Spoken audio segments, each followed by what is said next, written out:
This is Sarah with the 5D Codes, Season 4, Episode 3. If we're in New Earth, why doesn't it feel like it all the time? I'm going to be stopping and starting as I'm recording this. Not in the podcast, but I feel like the message for this podcast isn't all together. It's coming to me in bits and snippets, but I am guided to just record it as it comes. You might hear a little pattering of paws on the floor. I'm watching two dogs over the 4th of July weekend. A blessing. Work that doesn't feel like work. And that's kind of what I want to touch on. We're going to talk about what is this whole, the matrix programs, work philosophy, which really embodies your schedule being pre-created, which takes away the spontaneity of true 5D consciousness. I will share one message, and then the second piece is why are there moments where it feels like this new earth, this expansive way of being, this intuitive guided God frequency is gone. It's like, wait a minute, all of a sudden I'm back in this low vibration, or people, the external world around me is showing me all this drama, or my head is showing me drama. Why is that happening? We're going to address that question as well. First, I want to touch into this program about the external world scheduling your life. 5D consciousness is literally going with the flow. Speaking of flow, I'm standing outside while the fireworks are booming somewhere near me, far enough that I can't see them, but it was a cloudier night. Close enough that I can hear them, as well as the dogs I'm watching. They're older dogs, so they don't seem super bothered by it. Right, guys? You're sitting here with me, watching me talk to the air, aka my phone. But I'm going with the flow. And that's what we're talking about when we embrace heaven on earth, living 5D consciousness. That state of grace that we seek. For me, when I think of, quote, manifesting, and I've been meditating a lot lately, ever since I got back from my Vipassana, which, I think that subconscious intention was, want to get you back into that deeper meditation practice, because I used to be very consistent. My yoga asana practice, I would call that my meditation practice, but we have a conscious desire and a subconscious desire, right? The conscious desire was, I need a little break. I need a mommyhood break. I need a little respite. It would be nice to do a 3-day retreat because the 10-day was really intense for me. Hello, fireworks. Yes. Fireworks going off. It's always a good sign when we're talking about these things, like to listen to what the external world is doing. So on instinct, just since I made that New Earth video, honestly, my meditation practice has been amping up. Our first season 4, episode 1 podcast. And that one is blowing up on YouTube. It's so interesting to see what happens on my RSS feed. I mean, there is much less listeners right off the bat on my RSS feed, meaning on all the podcast forums, than on YouTube. It's got over 1,000 views, the most comments, the most likes of any of my videos. It's gotten me 100 more followers. It's insane. Or is it? We cannot make this stuff up. So when we are allowing ourselves not to be in time-bound reality, but to be in the guide consciousness, then things like a 9-to-5 job, I'm using work as an example because, from the school system, which is designed by this matrix program, right? Thanks, Rockefeller, to get us out of that creative flow, to squelch our imagination, to put us in a box so that we don't question things, so that we don't think deeply. And now it's even worse with my daughter's generation, Gen Alpha and beyond, with social media and the smartphones and all the gaming apps, Roblox. Oh my gosh, I don't even want to get started on that. Programs to diminish spirit. Our spirit, that is the grace, is always there. That is the light that we are. That is our soul essence that is here having this human experience. We chose to come here to forget so that we could remember again, right? It's a game. Coming back to tingles as I say this, the game that we're playing. Our Truman Show, our own matrix. Use your favorite story. Insert your favorite story. I mean, Lord of the Rings is another one I like. Frodo on the quest. realized that the ring that Gollum was obsessed with was the Matrix. Like, that was the simulation. That was 3D. That was old Earth, and it took Frodo so much verve to not give in, right? There was, and I'm remembering the movie. I don't know if I went through the book fully, but I love it when they showed the actor. I can't remember his name. You know what I'm talking about. He's got beautiful eyes. His eyes turning red when he was holding the ring. And who is it? Sam, his buddy. It's like, no, Frodo, don't get sucked in. And he was like almost on the verge.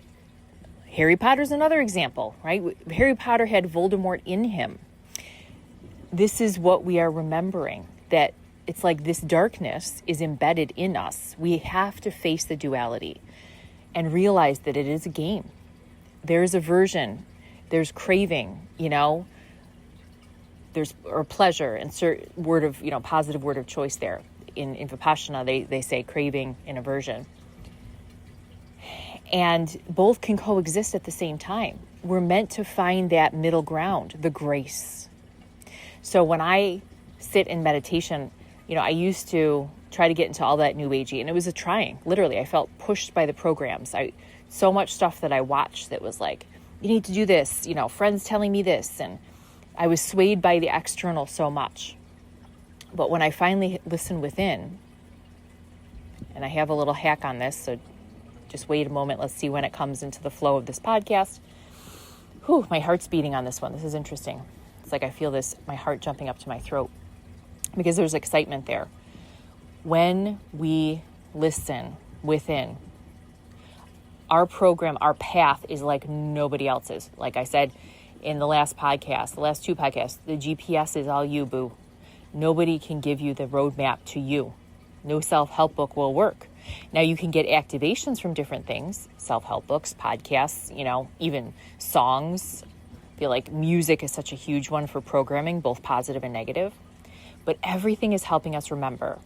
I want to tell you a story about a negative trigger.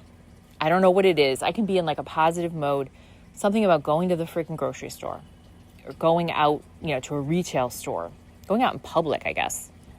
Interacting with random strangers, but a lot of times these things have happened in places like the grocery store. So that's my example today. So I went to my local food co-op just to get a couple things. I was like, I'm going to make myself some dinner tonight on the 4th. I'm hanging out with these dogs. Just got out of the hot tub. And I think I'm in a good mood. And then this woman and man in front of me. Now, I did have a desire. I had 2 gluten-free frozen pizzas, which I love to like pile on like fresh veggies too and add herbs and spices. And I had this sparkling water, and it was like all piled in my arm. And this couple that was kind of canoodling in line had just like a box of chips and or a bag of chips and a box of crackers or something. And they put them on the very end. It was like they looked over at me, put them on the very end of the belt, like kind of looked over at me, glared. This is what I perceived. And then turned back around and started canoodling. And I was like, just about to say, hey, do you mind if I put this down? But then the last customer checked out and the cashier rang the belt up, so it moved up. But I had to put the stuff down, but it was a man and a woman. The man was closer to the edge, and his girlfriend or partner or whatever said, oh, honey, move up, And he kind of grumbly looked at me. Now, they both had a kind of a grumbly energy, I perceived. And all of a sudden, just from they didn't show compassion to me. Now it was kind of unspoken. I was just like, I'm hanging here with this stuff, like I've been the kind of person that's like push stuff up so people can have space because there's plenty of space. So I had an expectation, and they say expectations are planned resentments, right? 4 agreements is a good one here. Just human interaction. And then the couple's checking out, and I'm just observing their energy. And there's just something about the woman. She just had this sour look on her face. And it's like, what is going on here? Why am I so affected by their energy? I was just starting to feel really angry. Not only that, I put the stuff down, but I actually did try to make conversation, like just make a friendly gesture. And they just snubbed me. They didn't want to have anything to do with me, right? So I guess I felt slighted. Another expectation there. I'm friendly. I expect friendliness back. So they leave, and I'm just like left with this waft of energy. And I vented to the cashier, but I was like, oh, I don't know. Were they a little grumpy, or was am I just misperceiving? The cashier was kind of like validating, like, well, I'm giving everybody a little flack today because it's a holiday and people have a lot going on. I was like, I appreciate that. That compassionate energy was helpful. And if they had gone, I feel like would have released from me, eventually. It was just like that residue needed to wash off. I acknowledged that I was triggered. But sometimes these simple triggers show us something much deeper. It's like the tip of the iceberg, and you got to go down. There's a glacier under there, right? So all of a sudden they come back in, and they get back, and I thought they had picked up something else. I'm like, why are they getting back in this cashier's line? There's another cashier over there that was almost done waiting on a customer. I had a few things. I think there was somebody behind me, and they were waiting. So I got ready to check out, and my sparkling water kind of thudded down on the back of the register. I was like, an interesting moment, because I was like, I did not do that intentionally, but I wonder if this is like my anger expressing itself. And in that moment, it almost felt like a good release. It was kind of like, I'm leaving, this little inner child, making her voice known. And then I hear, as I'm leaving, the woman say to the cashier, you charged me $20 for my crackers. Like, I was way overcharged. I need a refund or something. And I was like, oh, yep, grumbly. And I was like, okay, that's why they were waiting. I got my answer. But it stayed with me when I went back to my house sit. And I process really well when I'm walking out or out, just bathing out in nature or meditating. Today, as I was on my walk, it just kind of started moving through my mind. I was like, the cashier, again, everybody is a voice that speaks to some part of us, right? Is a mirror and reflection in some way, shape, or form. It was like, things are not as they seem. It reminded me to have compassion. I was expecting these people to have compassion for me. I needed to have compassion for them. Who knows what they were going through? I mean, maybe somebody died in one of their families. Maybe they were not celebrating 4th of July. They were mourning, like they were going to a wake, or, who knows? I cannot assume, but I want to consider all possibilities. And maybe it's just not personal. Maybe I just happened to be there at the wrong time when they were just grumbly, right? And I needed somebody to show me compassion, and they didn't have any in them, any left over, right? And I have certainly been in that position too, where I have been self-absorbed in my own grumbliness, right? And somebody trying to say something nice or, be all positive just rubs me the wrong way because I'm just in a funk. Being human is effing hard sometimes, right? And I'm sharing this because this all connects to New Earth and the 5D. These patterns that are deeply ingrained in us don't just leave us overnight, my friends. They don't just leave us overnight. I will tell you, I am processing this stuff a lot quicker than I used to.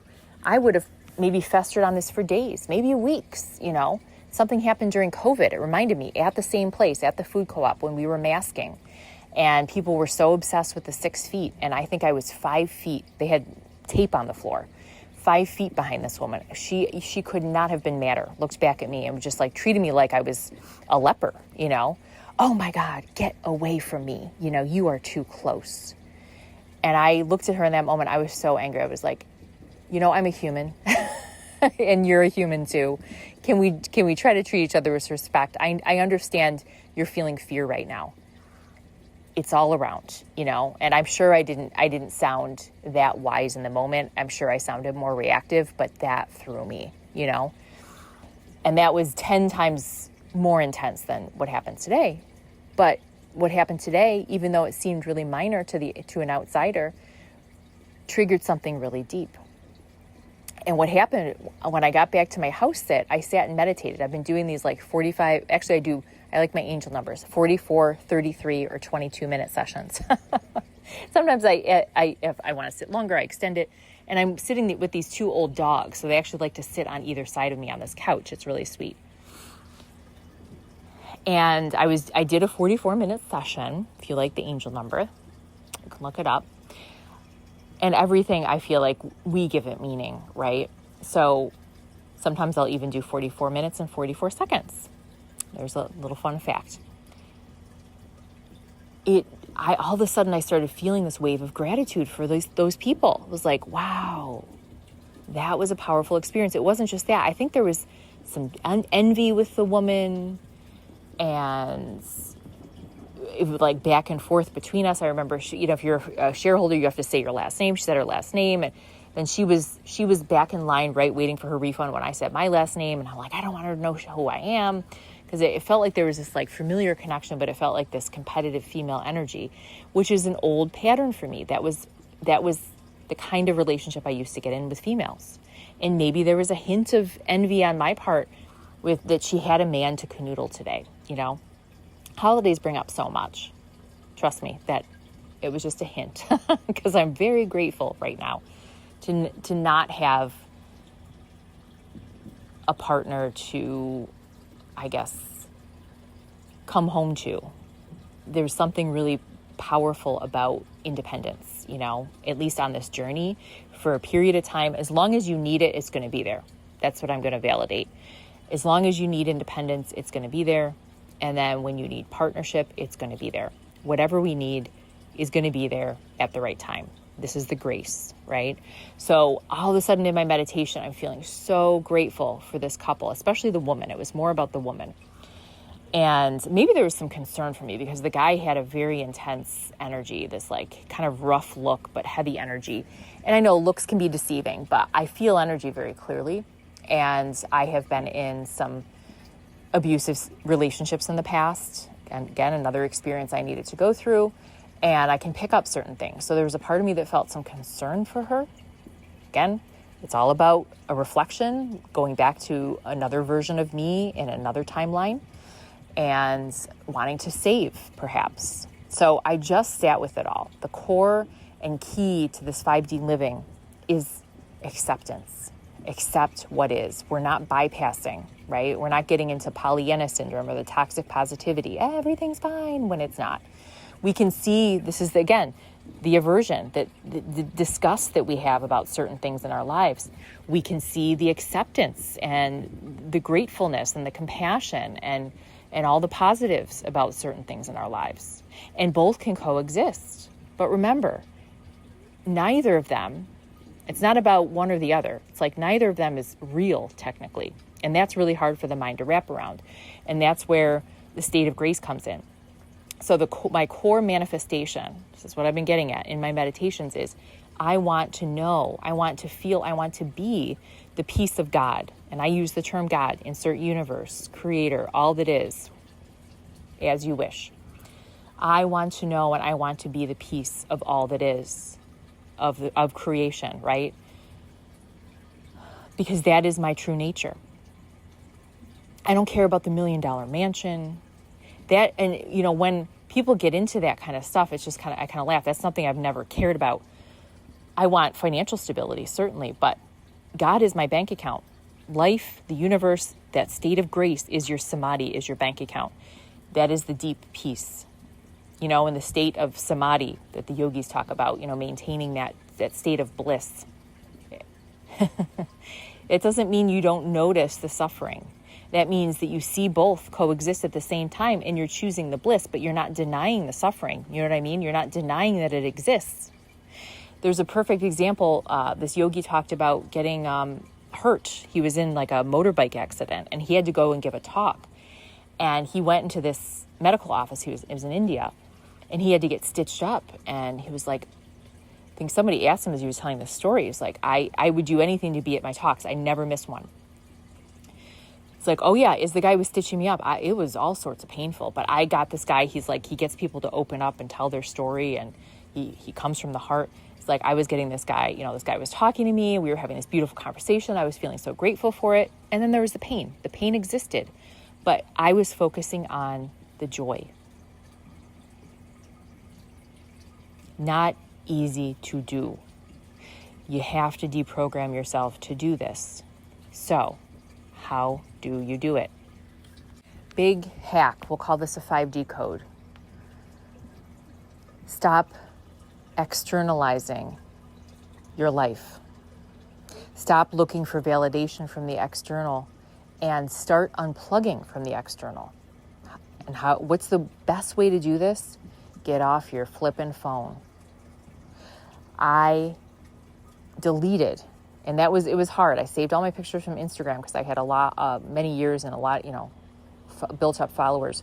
I deleted my social media accounts last year. I was really active on TikTok, and I found myself really distracted. One thing I've noticed with social media, all the short videos, there's a lot of spiritual awakening stories and people sharing their spiritual awakening journeys, their so-called hacks, right? In these short videos. It jogs you and it jars you. I'm speaking for myself, but I know I'm not the only person. And I found myself not only distracted, but I found that I was like giving my process away before I had really let it integrate and percolate. It's like I'm a coffee drinker in the morning. Like you're making a brew of coffee, I would do French press. It's like you're not letting the coffee steep long enough. Like as soon as I have this realization, oh my gosh, I have to share it with my TikTok followers. And it was fun, and there was an interactive component, and I actually made who I thought were real friends. And I did some lives with some people that I connected with through my videos. And some of them, we jumped off of that platform and connected through text and then phone. Through Instagram too, I ended up meeting a few people in real life when I was in Mount Shasta. But none of those relationships lasted. When I actually got off of the platforms, I lost contact with literally all of those people. And I thought, well, these aren't real friends, because a real friend would follow me off social media, And I was trying to build a community. I had created a text thread with one group of people, and slowly people just started trickling out of the text thread or not responding and whatnot. And it was really disappointing. Now I do believe in that relationship philosophy. People are in your life for a season or a reason or a lifetime. And I think the lifetime people, we have blood-related family, there are some people for their own health and well-being that have to disconnect from their family for good, and more power to you, because that can be a very intense experience, but ultimately a freeing one if that's part of your life path, right? And then you find your own tribe in real life. I think many of us, stay connected to our family. Maybe they don't feel like our full tribe. And then we continue to find that tribe over time. I thought I found my tribe, and there was a part of me that just didn't want to do it alone. And that's why I kept gravitating towards social media. And then I found that this competitive spirit was revved up in me. This is one of my patterns. I was raised this way, and it's a very deep pattern because I spent years masking to compete with my extroverted sister, who is now in spirit. And it wasn't until she passed away at the age of 20 that I fully found myself and integrated myself. And I had to work through like some guilt around that, because I didn't realize how much I was masking to fit in, really, to be accepted, because I thought, she had so much attention coming towards her. She was an actress and she loved the spotlight, that I needed to be in the spotlight too, right? Or I needed to perform. We don't see these things clearly until we remove the distractions. And so I was going through my YouTube, somebody had commented on a video I posted, and this, stuff pops up in the algorithm for a reason, right? Yes, we're being watched. Yes, our smartphones are tracking us.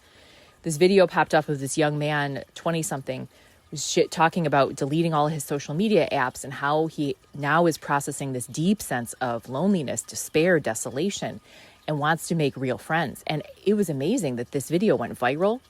It was like over 300,000 views, and his channel has almost 10,000 subscribers now, and he hasn't been on there that long, and doesn't have that many videos. I feel like this is what our spirit's calling us to do. Listen. For myself, every time I meditate, I continue to get the message, because I have a Facebook account for groups. I don't, use it for friends anymore. Very few so-called friend connections on there. But it really is, just having that last leg of connection. And the message that keeps coming to me is just let go of the external distractions. Right? If I can even not watch those YouTube videos, or not watch a few reels on Facebook, because I love the comedy stuff. I get sucked into that sometimes.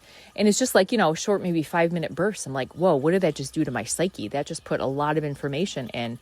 And what I found I was doing when I was using Instagram and TikTok consistently to try to build spiritual community several years ago was I was still masking and performing. Somebody would create a video and I would have an inspiration. I was like, oh, I kind of want to bounce off of that idea and, create this video because this is speaking to something I'm going through.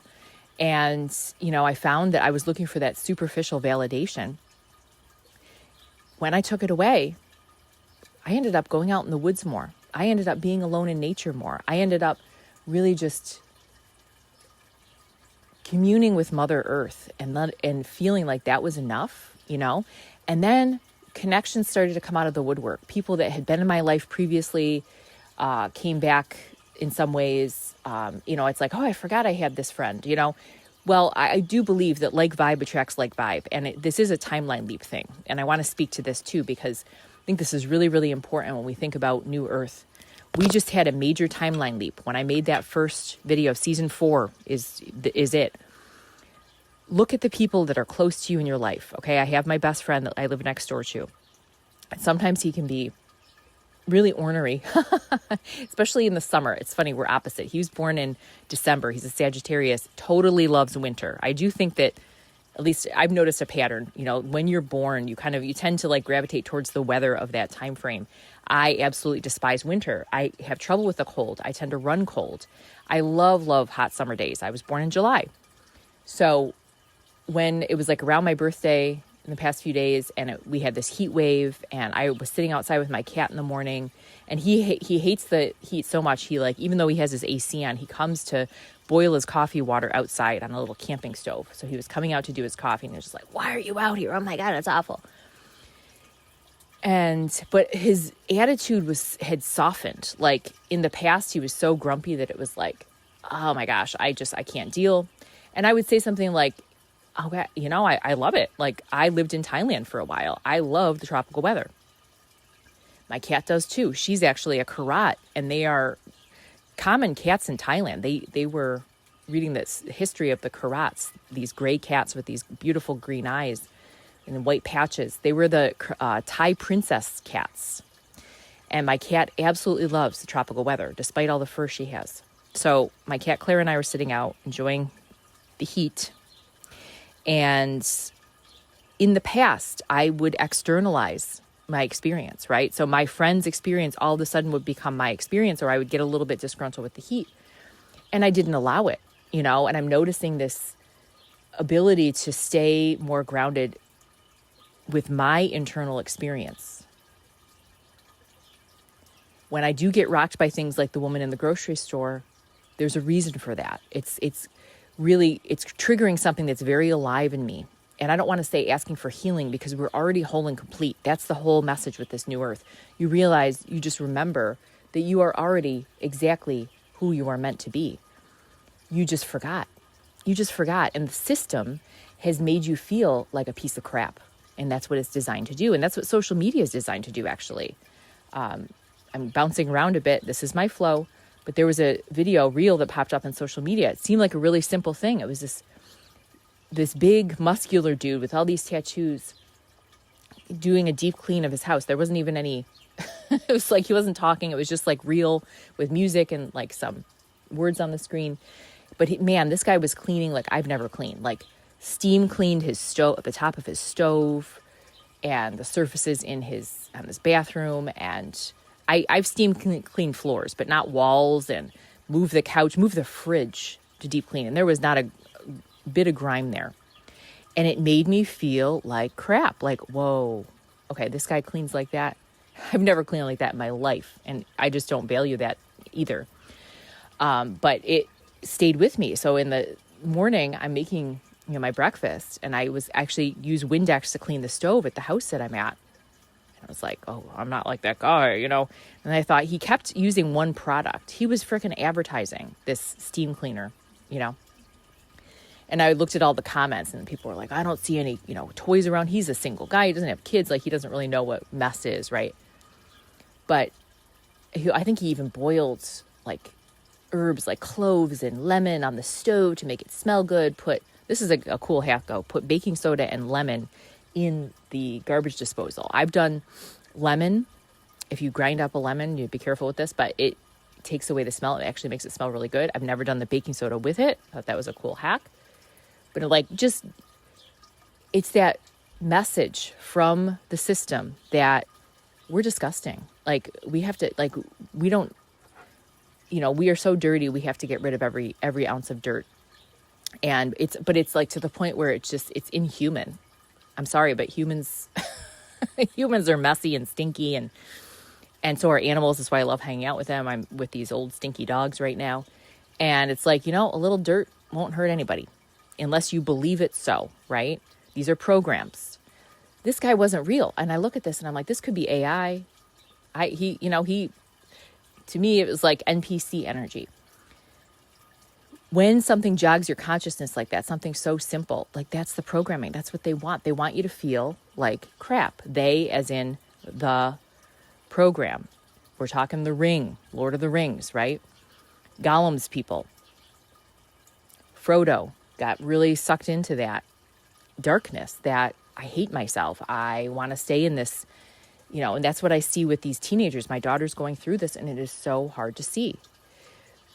The best place for me to put her is in nature, which is why she's going to do this adventure camp this summer. And I just intuitively, I'm like, this is going to transform her. How could it not? My brother was going through a funk in high school and did a nature program in Canada, like 2-week nature immersion camp, and absolutely loved it. It was actually so sad to come back.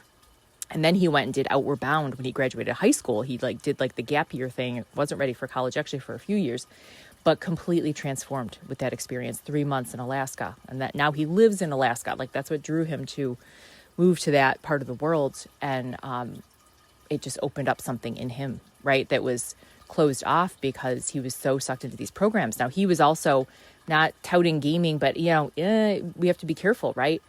He was a big gamer. My daughter's been really into screen time and games of her choosing. So how do we know we're in New Earth? What is the shift in these relationships? Some natural dog barking now. Okay, my friend, all of a sudden, like, I've noticed in, this past week, has softened. Like, he's positive about the heat. And, the other day he was just like, I'm embracing it. I'm going to do my thing. He had his own way of working with his heat anxiety. And I was just floored. Like, his grumpiness has softened. And as I was going to bed the other night, I was like, wait a minute, this is like new timeline, my new timeline version of this friend. And I think about other relationships, like with my daughter, she has softened. Part of this shift might be you have a desire to do things a different way. Her father and I have decided to, shift how we do screen time with her. She's got to do certain things like chores around the house and even, outdoor activities, that type of thing, to earn time. And it was hard for her at first. She was really grumbly about it, but she softened into it. And it's shifted her demeanor, and it's opened her to be more present with the family. So that wouldn't have happened if I hadn't personally gone through this shift within myself. And I know the deepest message here is that we can't save anybody. We cannot control anybody. We can only change ourselves. But it's that ripple effect. When you start to shift, when your internal experience shifts, it ripples out. How can that not impact the collective? How can that not impact the collective? There's a YouTuber that I do love, that this guy, you might know who this is. He takes pictures of people. He goes out into these parks. He travels around the world. He's got this accent. I don't know, he sounds Irish or something. He talks to them about their story, and then he'll do photographs. And a video popped up when I was out, responding to that YouTube thing today. This woman, this Iranian woman, this older woman that he saw in this rose garden in this park in London. And he's like, oh, can I take pictures of you? And he started talking to her, and she was talking about, her mindset. He was just like, you look so peaceful. She's like, I am. I know most of my family's back in Iran. My husband and I moved here. We bought a pharmacy. I went back to school, and I just want to help people. She's like, I feel the sense of peace inside. That's what I focus on. That's my mission, to be the peace. And I'm, kind of summing this up. But you could feel it in her energy, see it in her face. And then at the end of their chat, she gave him this cake that she had bought for herself. She's like, take this sweet, enjoy this for yourself. And her energy was just lovely. And I started to feel teary watching it, and then looking at the photographs at the end, he'll show the photographs, and it's like what's coming out of her eyes is genuine peace of God. As I talk about my intention, I want to be that. I want to immerse myself in the grace of who I truly am as a soul having a human experience. Now her family's back in Iran, in this conflictual situation. And he's like, are you worried? Of course I worry, but she knows that she can't, quote, save them. She can save herself. And from that place, she is saving the world.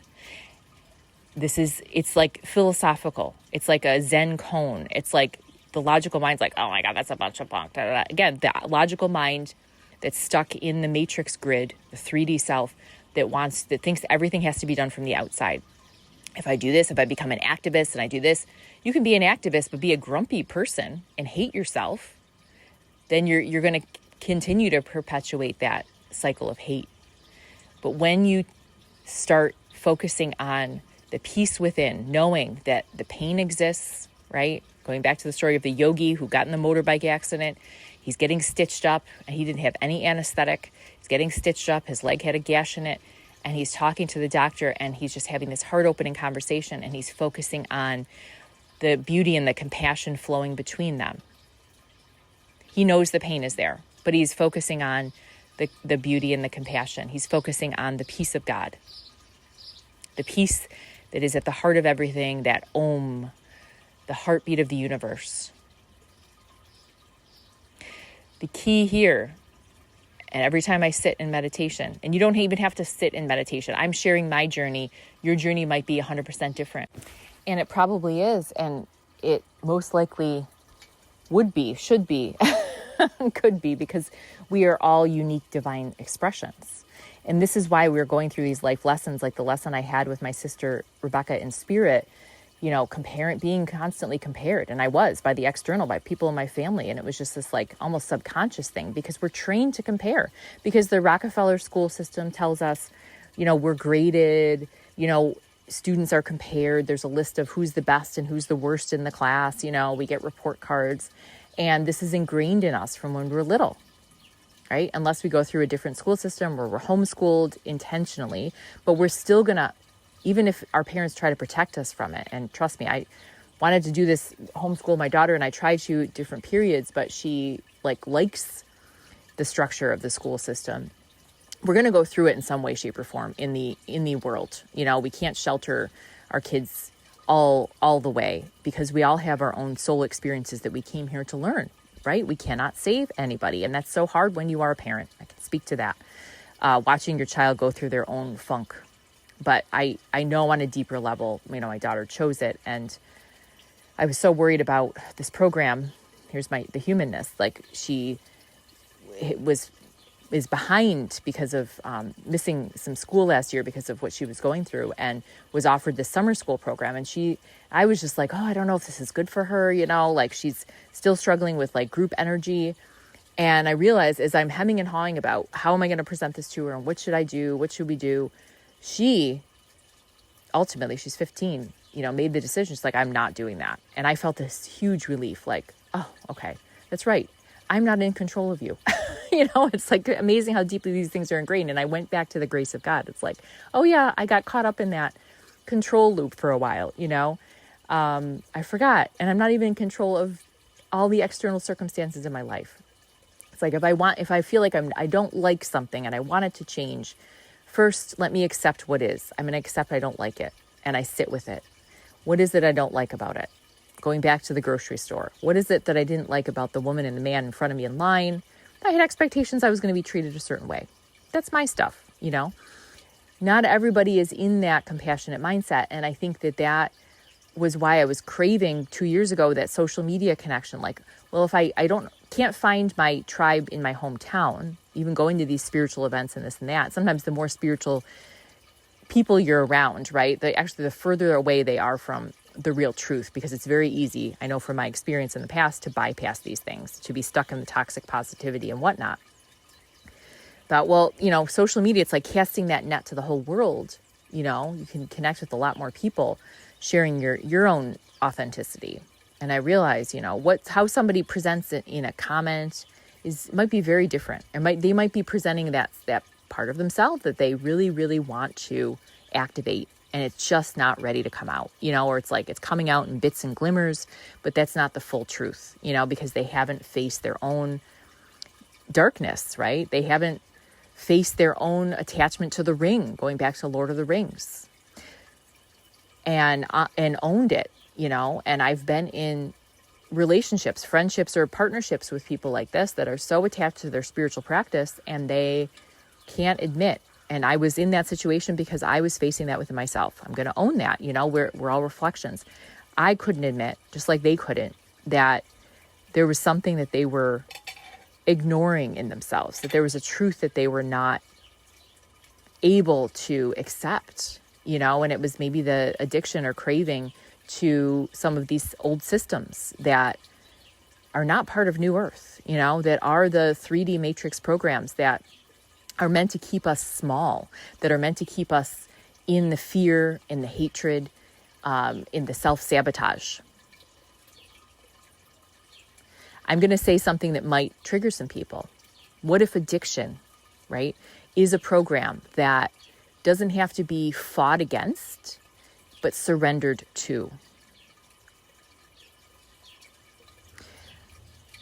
And I'm saying this because I have observed in my experience being part of 12-step program through Al-Anon, through codependency, but just my own connection to substances, because I was raised, with my mom getting sober from alcohol at the age of 7. So constantly being bombarded with this program, alcohol is bad, alcohol is bad. So when I think it was late high school, senior year, go clubbing with some friends. I had a friend she was from China. She came here when she was 7. She didn't know any English. They stuck her in a grade, like she was a couple years older than us. So she was old enough at that point.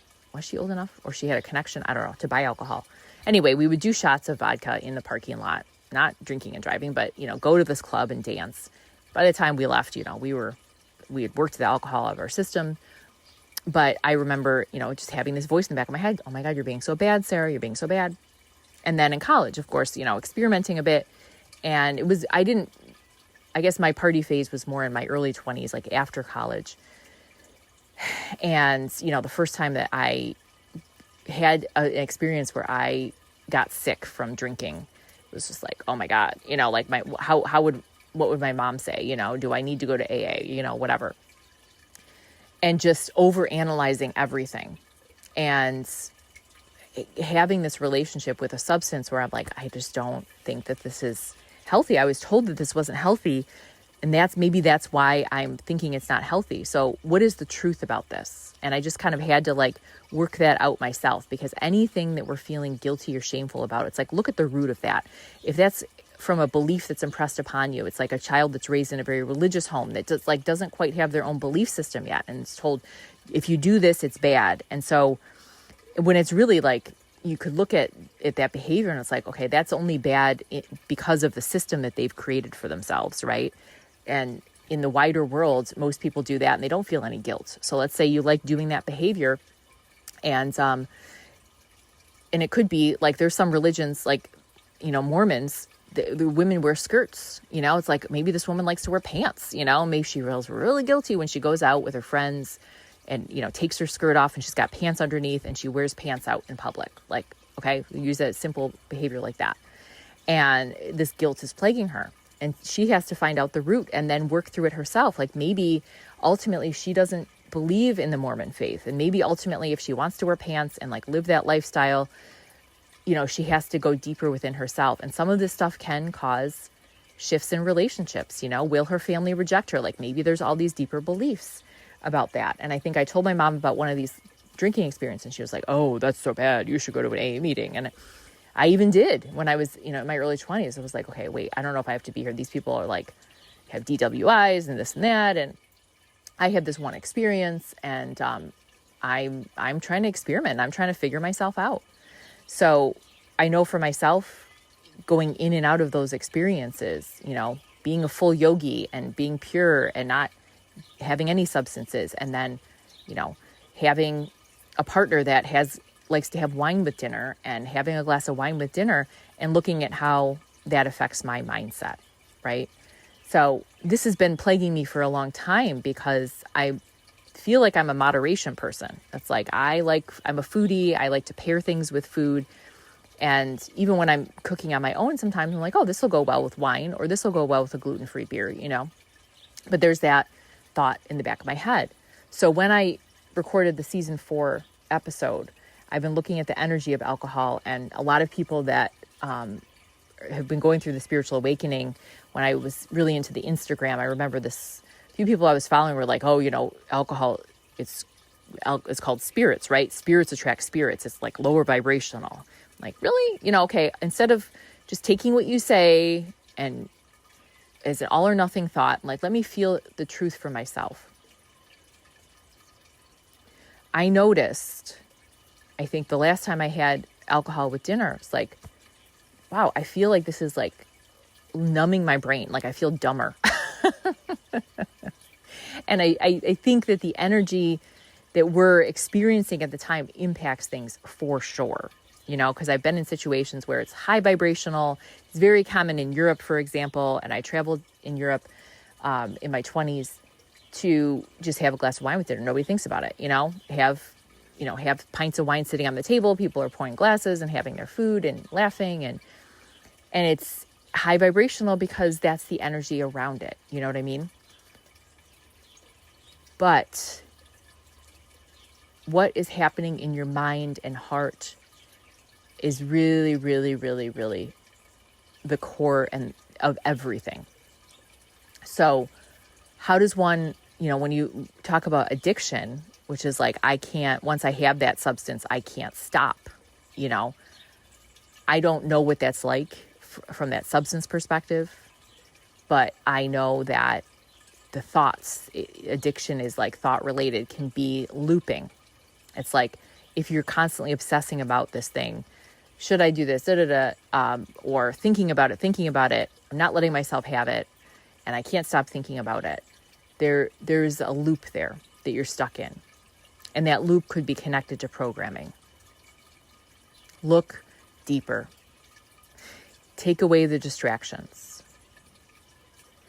And I found myself wanting to have that glass of wine with dinner when I was cooking, I think most nights. And I'm very sensitive energetically. And then all of a sudden one night, it was probably right before I recorded the 4th season, You're in New Earth. It's just like, I asked my higher self, like, what I don't want to try to control, because that's the energy of the 3D, the matrix, saying, I'm trying to play God and I think this is bad for me. I don't think anything that is created is on our planet now is, quote, bad. We make it bad, right? The energy of fear is meant to be embedded into this program that we're in. So I'm making dinner and I didn't want wine. I was like, no, I don't need wine with this. And it would have actually paired well with that meal. And it was just like this moment of like, okay, that's interesting. And that desire was all of a sudden gone. And my friend, actually the friend that's with the heat, the day that it was really hot, he's like, I'm going to have a beer day, He and I lived in Oregon together where they have really good hoppy beer. That's where I got into IPA and good coffee. They have really good coffee. And he went down to the corner store and was like, I'm going to get an IPA. And he's definitely a moderation person, but it's funny because he lives like a college student, even though he's in his 50s. That's just who he is. He's a quirky guy. And he will have, when he has pizza, he has beer. He's like, I'm going to have a beer day today. And that it'll help me with the heat. And I know on a hot day, cold beer can feel good. So he came out, later on that day and was just like in the best spirits. And I was like, are you enjoying your beer? It's like, what he did was he listened to himself. Like that for him, that was positive. And actually we had my birthday dinner that night. He always gets me dinner every year for my birthday, which is so sweet. We had it a couple days ahead since I was house sitting. And I had a bottle of wine in my kitchen. I was like, oh, do you want some wine with that? He's like, oh, no, I'm good. Like I had my beer today. Having too much isn't good. But it was just like he did that, got it out of his system. I was like, that's what listening to our spirit is. Nothing is bad. How do you take away the guilt? You stop externalizing your awareness. Does that mean you have to 100% stop watching YouTube videos? I don't know. I'm not you. You know what I mean? I'm me. And I don't feel guilt or shame about, watching a 3-minute video, like the video I watched on the Iranian woman. It was a wonderful experience. I just know when I listen to myself, I'm guided. Here's the flow, by the flow. And I want to touch on the last piece here is this, the spiritual teaching and all these people creating these workshops. When I created this down-to-earth yoga and sound, which has now evolved into down-to-earth nature bathing and sound, because I didn't want to do the yoga insurance. But I had this vision in this meditation. Like, I want to show people, I just want to immerse myself in nature with other people because I enjoy it so much. I want to share this experience, right? And I don't want to make this a business. It's just like, how can community get together? And then the first event that I had, it was only me. And I recorded that podcast, season 4, episode 1. You're in New Earth if you're listening to this. And I realized, and that has gone more viral than any of my videos on YouTube. It hit a lot more people than like 10 or 15 people that would have come to my sound bath yoga class. It's hit over 1,000 people. When we listen to our spirit, it's like things might not pan out as our ego mind expected, but it pans out exactly as our spirit wants it to pan out. And that's the humbling piece. It's like, when I have done workshops like that, and people have told me in the past, oh, you should do retreats. And I feel like a retreat, I've done a lot of retreats myself, as a participant, is still a staged experience. And the last retreat I participated in, I got a 95% scholarship to Esalen, which is, Esalen in Big Sur, California is, pretty expensive. So it's wonderful they have the scholarship program. So if you're interested, I'm letting you know they have a scholarship program. And I signed up for this workshop and I got the message. It was a meditation workshop. Sarah, you're not there for the workshop. Don't put much credit in that. It's not going to give you anything, Nobody can give it to you, right? Nobody can save you, because that's the philosophy I used to have. Oh, this is going to help me. This is going to make me feel better.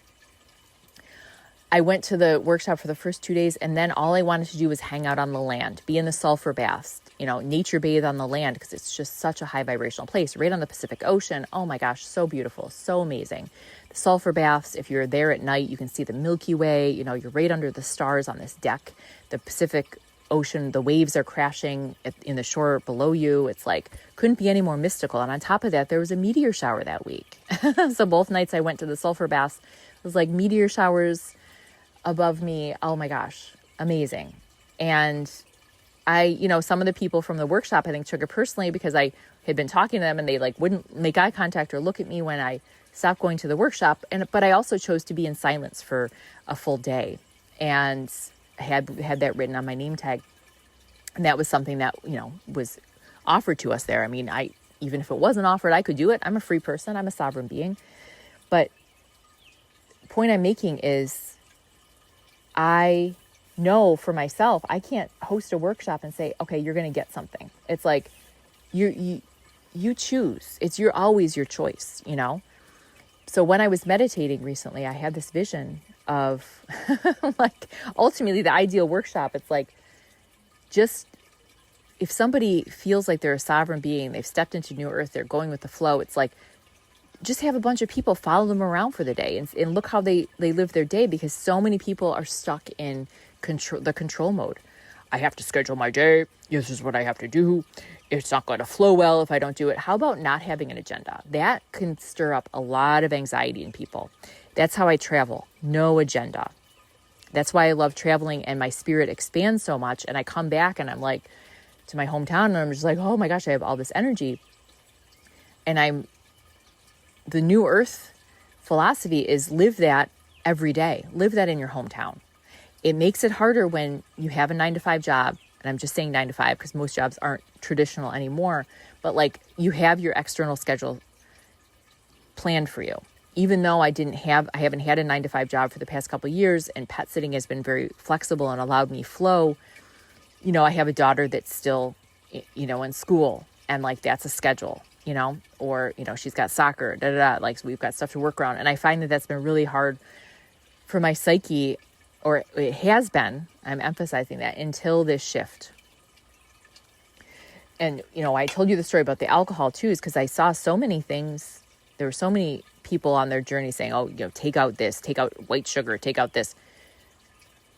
Instead of blindly following, listen within. Listen within. Your body will tell you. Somebody else's truth is not your truth. There is no one way. I think that the ego wants one way because it offers a sense of safety and security, but that's false. Eventually, here's the big clincher. We have to let go of the guru. We have to let go of the guru. Like if you look at the phase of awakening, and like people have written about this, again, follow your own rhythm. But I had my guru experience in my 20s, and I just blindly followed this person, and I lost myself completely. And it took me years to unravel that and get back to myself. It was like being in a cult, I needed to go through that experience. And it's like, truly, I didn't lose myself, right? But I basically gave all my power away. I basically lost all faith in myself. And I let my insecurity just guide me to this person. Like they know. And then I found out, I saw their humanness. Eventually, you see your guru's humanness. Because we're all human. And if your guru says they're not human, then why are they on this planet? I'm sorry, but it's not possible. You're human. You shit. Your shit stinks. Okay? That's human. None of us can find the answers in another person. That is extremely scary to the ego. Wait a minute, I've got to rely on myself. No. The peace of God lives within you. Have faith. Find that within. Find that within. Of course, listening to a podcast, a song, a video, reading something, having a conversation with somebody, all of that can offer you a sense of peace and remind you to go back within. But that's the thing. It's like remind you to go back within. So if I could share one thing from my journey that I think could help the world, okay, and this is shared by millions of people across the globe, meditate. Find a way to go within that works for you. And for me, I love to sit in nature and keep my eyes open. But when I truly meditate, I'm closing my eyes. I'm going into my inner world and I'm letting my senses expand to what's around me. And it's a sense of freedom. Like when I sit with my cat at night, especially like we watch the moon rise.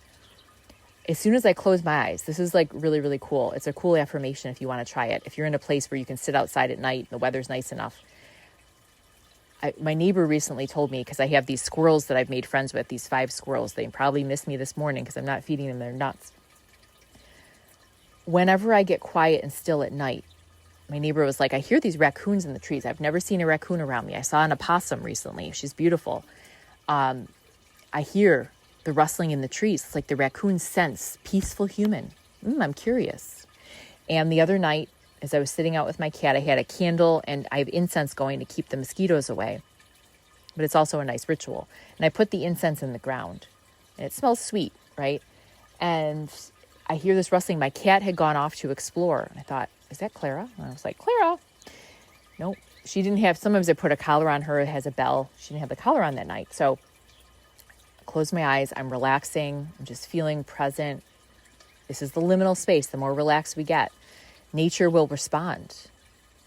I look through the corner of my eye, I hear this rustling coming towards me, and I see this fur, but it's like wiggling in the back end. You know how raccoons have that thin front body and big back body? I was like, that's not Clara. All of a sudden I jumped a little bit and I look and down, and he was pretty close. He was like within 2 feet of me.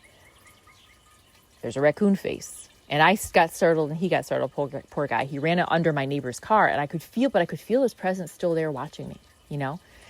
And it's been this kind of cool game that I've played with myself and the raccoons. Like, okay, let's see. When I'm sitting with my eyes open, thinking, watching the moonrise, focusing on the external world, no rustling in the trees. When I close my eyes and I'm relaxing and I'm going inward, rustling in the trees, the raccoons are moving about because they feel safe, because they're like, okay, this is not an activated ego right now. This is someone that's relaxed into their inner space. And I like that, Energy's positive, curious energy is drawn to us. It's like, this is how we magnetize things in our life, when we get into that relaxed liminal space, and when we trust, we have faith in ourselves. That's all. It's just like so simple. And the faith in me is not the faith in the ego of Sarah, the ego that's battling back and forth. Should I have a glass of wine with dinner? Should I not?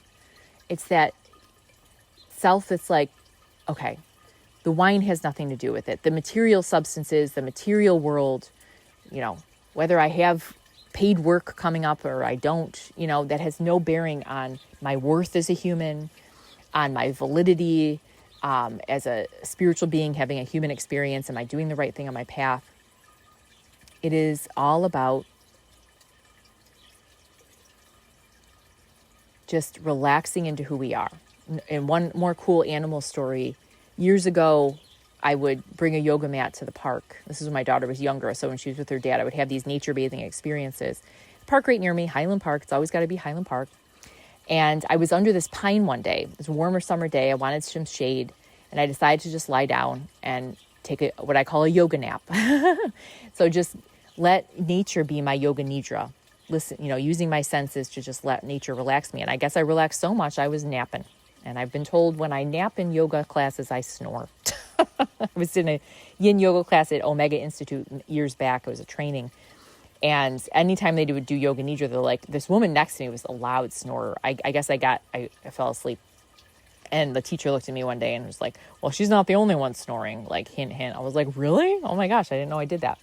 Only in like nap phases, I do that. It's weird. So anyway, all of a sudden I felt this like tickling on my skin. And I opened my eyes, and there were two baby groundhogs sniffing me.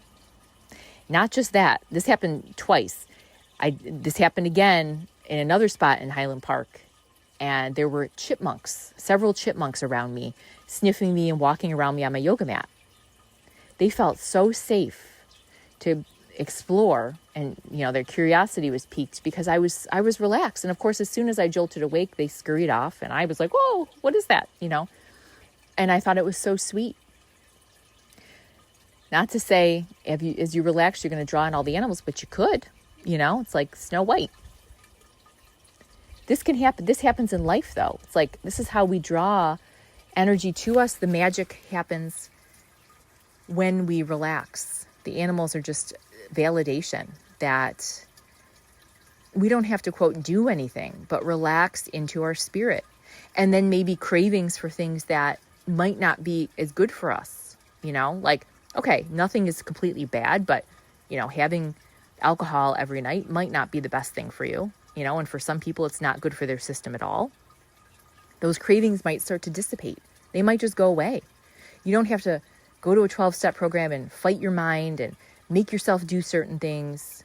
And I'm not touting 12-step programs because I think that they're a beautiful program and it's very spiritual. And with my codependency, it helped me a lot. But you know what I'm saying? It's not about all or nothing. It's not about controlling something away. And this is what I've learned in this process. You don't fight the mind with the mind. Dealing with the human mind is like, that's our school, the earth school. It's one of the hardest things because it just likes to fight everything, like a teenager, like a toddler. Toddlers and teenagers are very, very similar. And what do they do well with? They do well with boundaries and structure, right? To offer them a sense of safety and security. So you have to create that for yourself. What is your boundary and your structure? And for me, honestly, the meditation, I'm going to come back to the alcohol. And I guess it's sensitive for me to talk about just because of how I was raised with this idea that it's still ingrained in me. And I accept that. It is so bad. It is so bad, And so when I've been around people that are like, that don't have addictive issues, that are just like, oh yeah, I have a glass of wine with dinner, or like, beer once in a while, no biggie. It's a nice reminder and activation that this is a program I was raised with, and not everybody was raised with it, but maybe the hyper awareness has been also good for me because it's helped me have a healthier mindset for everything, what I put in my body. Like I became a health nut at a very young age, I think because of it.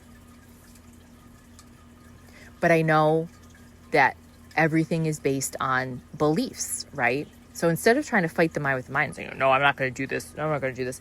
I'll just sit with it. Like, why don't I just sit in meditation for 10 minutes and see what's going on with me, immerse myself in nature. And that doesn't even feel like it's a force or a fight anymore. With the old dogs I'm watching, it's like I've been doing these meditation sessions, like I said, 22, 33, or 44 minutes. And it's like really, really natural. And it feels fun to me, So that you're listening to your spirit when you feel this expansive energy and it feels fun. It feels like play. My idea of a vacation solo is going to a meditation retreat, is sitting with my subconscious mind and just letting things relax. That's not everybody's idea of fun. So somebody else could be like, skiing is my meditation and I want to be super active, and like that makes me feel expansive and relaxes my nervous system. I'm not an adventure sport person. I'm like, that actually revs up my nervous system, but I know that about myself and I've had to explore that over time. Adventure sport story, I was in Crater Lake in Oregon in my 20s. I was dating this guy. He's like, my family has this cottage there. And it was more of a shed that they made into a cottage. But Crater Lake, I imagine the real estate's really expensive. And it was so beautiful. I'm so glad I went.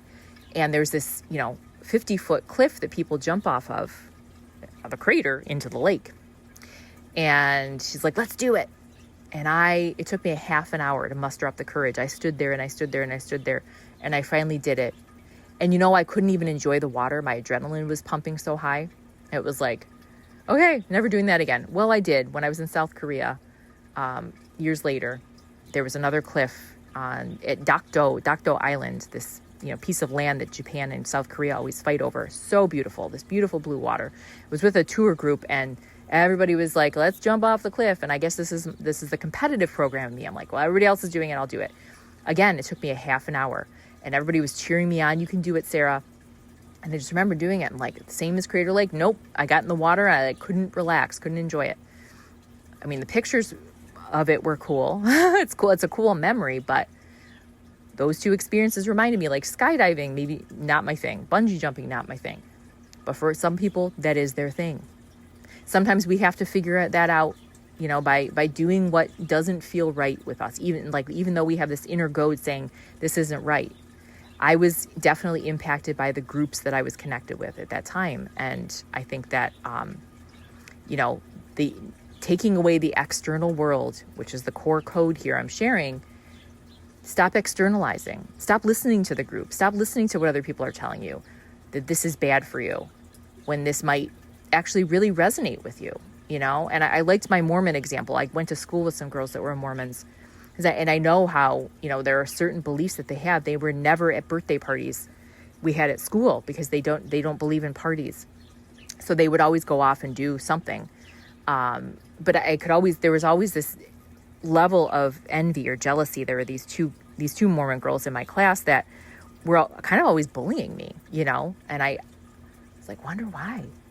Wonder what they were envious of. When I ended up getting a role in 5th grade, it was called the Daughter of the Flag. And it was this like honorable thing. They had the son and the daughter. So one boy, one girl. And you had to have certain qualifications to get nominated, whatnot. And ever since I got, when I got that role, I, got this award at the ceremony, they were just nonstop picking on me, for the next year, 6th grade. They were in my class and it was just like, oh my gosh, what is going on? Now I look back and I'm like, okay. There's something in them that wants to be special too. It's like a birthday party means you're special, and they don't get to do that. And who knows if they're still embodying that lifestyle now or not, but they are sovereign beings. There's a point in their life where they can choose to walk away or stay connected to that belief system, and I'm not touting anybody's specific belief system as bad, just saying you figure it out for yourself. What is your truth? What resonates with your soul? For Gollum, I'm going to be the extreme in Lord of the Rings, resonated with him to stay connected to that darkness, to stay connected to that fear program. That was that's all he knew and all he could do. Nobody could save him. Okay, that's his choice. There are people that have to embody that because that's It's like we are in this dualistic experience for a reason, to see beyond it. But we're going to see people that are fully immersed in the dark, and we're going to see people that are fully immersed in the light.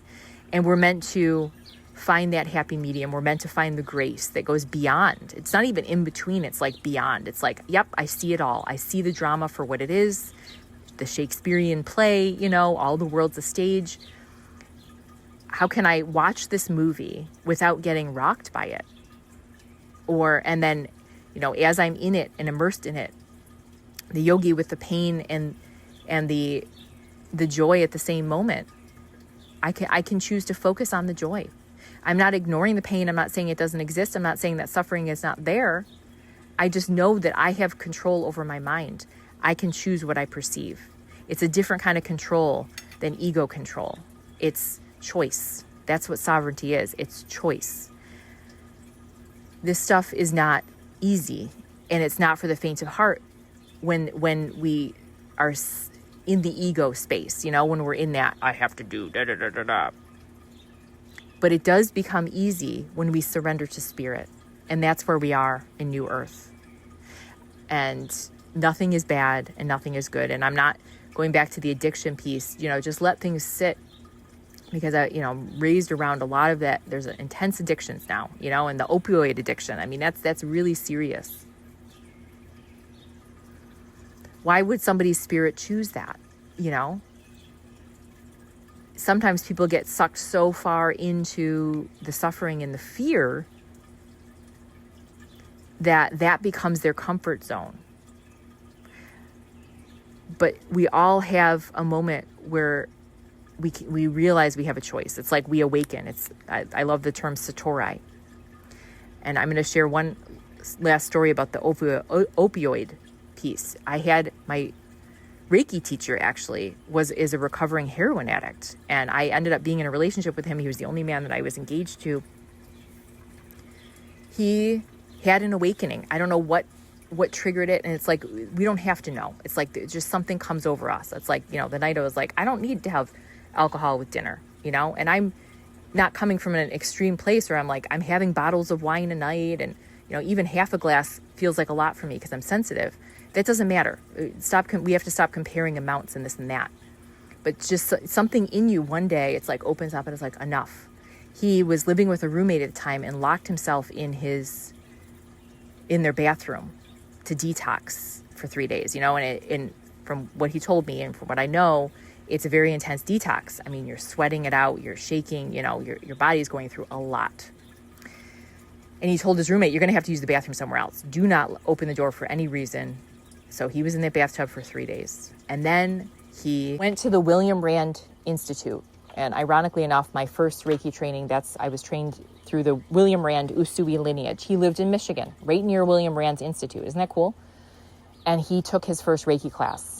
And he kept taking Reiki classes. He bonded with one of the teachers, and he went all the way up to Karuna Reiki Master. And he's an amazing Reiki Master. Amazing teacher, actually.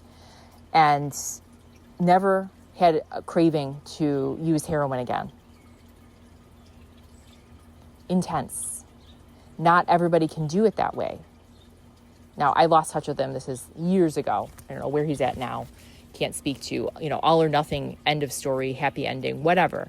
But in that moment, something hit him. And I know with addiction recovery, they talk about hitting bottom. It's like, for some people, it has to be really bad. Maybe they get a DWI. My actually first spiritual teacher, it's interesting. I've connected with spiritually with a lot of people. Maybe there's a lot of people that find the spiritual path after recovering from addiction or moving away from substances. Actually killed somebody drunk driving. He was living in another country at that time, and was like, whoa, I got to look at myself. You know, like that was a really intense experience. Not everybody goes through that, and was able to, because he lived in another country, get out of that experience by, instead of, you know, avoiding prison, by paying a certain fee to the family, I guess. We all have different stories, and it's not on us. I mean, how can I judge somebody else for their experience? If I am doing that, I'm basing it off of my own beliefs. That judgment is really self-judgment. You know what I mean? Many people don't understand what addiction is. People that don't have that type of personality, like, oh, you could just stop doing it. It's like, well, it's more than that. It's of the mind, until for some people something really intense happens. Like, okay, killing somebody drunk driving is a very extreme experience, but my Reiki teacher didn't have an experience that extreme. It was something washed over him one day. It was like, I'm going to basically kill myself if I keep doing this. I got to stop. It was like that desire to live, basically that desire to live a free life inspired him, and that desire to live life truly from the space of the soul has to come up from the deep well of your being. It's in some way, shape, or form. You cannot force that. You can do all the spiritual programs in the world. You can't force that to happen, If you want to have, I've met men that want to have a happy family, like maybe they have had a drug use history and have had a hard time, staying, quote, sober, or like finding that balance in their life. And they keep fixating on this fantasy. Can you, if you continue the behaviors that you're doing, have that happy family? Like, is that leading to a happy family? So one day they have that realization, whoa, this isn't the life path that I want. This isn't, I can't do this. If I want to be a healthy father, example, I can't continue these behaviors. That desire has to crop up from the deep well of their being. You know what I mean? And I'm using men as an example because it's something I've come across a lot in my life, in my own life path, which is interesting. So I'm saying this to anybody that needs to hear it. I mean, obviously it goes for women as well. This is not gender specific, but as a woman too, if you're going to use substances, that's not going to lead to a healthy pregnancy. That's not going to be good for the baby, nor is it going to be good for you. So, all of this stuff is like common sense, but when we get stuck in these loops, we lose all common sense, The true core message here is New Earth isn't a manipulated experience, isn't a control-based experience. It does come from that place of common sense, of wanting to live a healthy life, wanting to be a healthy human, wanting to foster healthy relationships, starting with the relationship with yourself. If I'm going to constantly fight myself, sabotage myself, abuse my body, abuse myself with my thoughts, that's the biggest one, is like being your own worst enemy in your head. That's going to affect everything else. How can I live my life focusing on the peace of God? Yes, that's right, my dog. I'm just going to leave it. I've been taking the dog barks out, but I'll leave it. Listen to Cooper. How can I live my life through grace? You already are. You just have to realize it. So grace is here, and it's been here all along, my friend. That state of grace is who you are. And when you continue to surrender to that, so actually I was talking to my daughter's therapist the other day. She has somebody that comes to the home, and it's like super relaxed, and it's like we've tried traditional therapy for her, and it just has not been the right fit. This is what surrender does. So somewhere along the line, we have this referral to this agency that has this home-based therapy, which is, I guess, hard to get. Well, not when you surrender. And they called, and I'm like, who are you? And I was reminded, we're this referral, yada, yada. And she's just a lovely energy. And it's just the perfect fit after years of so-called trying. Again, once you surrender, magic happens. But she was telling me, she's really her own worst enemy in her head. Gosh, reminds me of me at that age. And the stuff that we have to go through, right?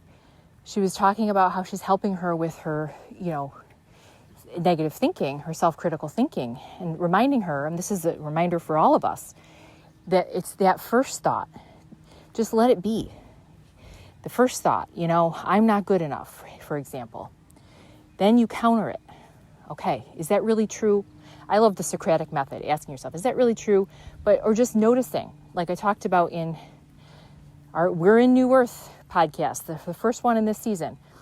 Accept that in the moment I'm noticing I'm self-critical. Instead of beating myself up, because that can spiral, you notice you have a critical thought. You're like, oh my God, I can't believe it. I thought I was in New Earth. Why am I having critical thought? Because you're human, because that's the human experience.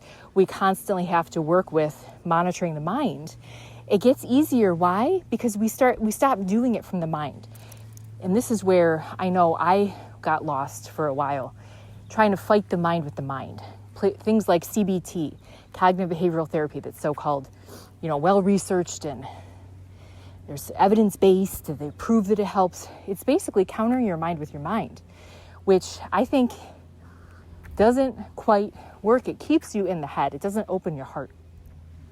So adding in practices like gratitude, compassion-based therapy, which is what yogis talk about. This is the heart of New Earth. We're not living here through the mind. We're living here through the heart. Our soul is just unconditional love. It's just pure light energy.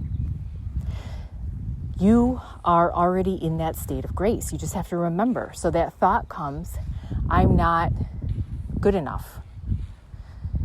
And if you look at it from a state of grace, from acceptance, there's just this peace that washes over and a compassion that comes up for that part of you that is stuck in fear, that is stuck in that self-criticism. We all have it, You're not the only one. And it's comforting to realize that. You don't have to do anything. Just remember that. You're already there. And that's why I love the Ram Dass sentiment, be here now. I love his book, Be Here Now. Anytime I see that, wherever I go, a lot of cafes will have it. When I was on the West Coast, sitting on a table, just open it up to a page and see what it has to say, because it's all that soul wisdom that we have within us. And here's the last bit on tingling as I say this, let go of the external. You don't have to read the books. You don't have to listen to anyone. It's all within you. You are the book. And the more for me, it is sitting in meditation, immersing myself in nature, closing my eyes with the moonrise and hearing the raccoons or the dog's barking. Hello, dog. I am already there. What wisdom does my soul have to share with me right now?